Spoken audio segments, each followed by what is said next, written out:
Welcome. I am Eric with Muathe.com, and I greet you, beloveds, in the love and in the light of the one infinite creator. So in today's video, we're going to be taking a look at what happens before a stock goes from being a potential breakout candidate to trade at 52-week lows. So we're talking about stocks that have reversed and are now trading at 52-week lows. Now, it's going to be a quick video because I'm highlighting one aspect of what happens before the drop. And simply put is go back to the breakout attempt that failed.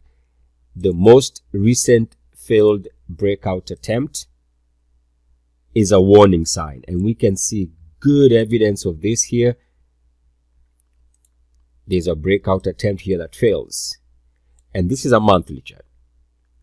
A breakout attempt here that fails, that's a red flag.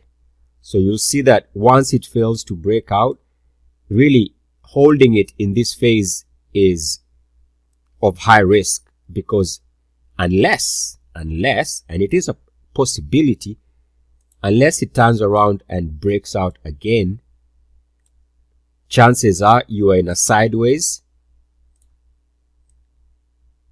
to down situation because of a failed breakout. So this is the monthly chart for BYND. Beyond meat. All right, let's take a look at another example here. And again, monthly chart for PTON, PTON. And again, we see it's really come off its highs, trading at 52-week lows, and go back to the breakout attempt that was taking place sometime in February. Now, that monthly breakout failed. In fact, it closed right here at the end of the month. So that in itself was a red flag. And it was time to get out. There was no need to own the instrument after that failed breakout. And also, if you are going to buy it, and this is why I personally prefer the breakout strategy, not I, but many people do, because it makes sense, is unless it is breaking out, you have no interest in the stock.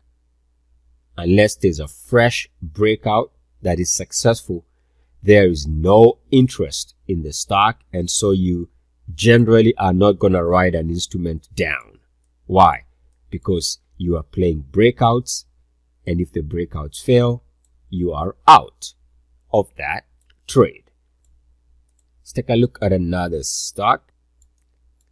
And again, this is a monthly chart, and we can see that once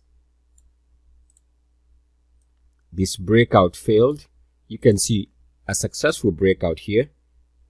I believe that was in August, but in this following month, it failed. Right there. Once that breakout fails from the breakout strategy, then that's a red flag, a reason to get out. And if you are just taking that failed breakout as a warning sign, one would have got out somewhere here, and there's no need of riding the stock all the way to fresh 52-week lows. And as you can see, as an example, the breakout game, the breakout approach makes a lot of sense, because all you're doing is riding momentum and avoiding periods where a stock changes its landscape and a stock goes into a sideways or even down situation. So playing breakouts is a way to go. If they fail to break out successfully, it's time to get out. Oh, and by the way, I just see a good example here before I am done.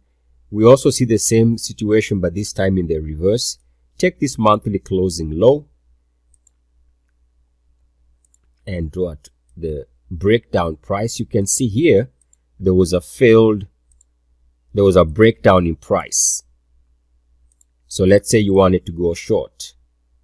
there's a breakdown in price, but in the following month it recovers back above the previous breakdown level. So in a sense, if you are going short at that point, once it recovers back above the level here, it is time to get out of your short position. In other words, just like a failed breakout is a reason to understand that there's no upside.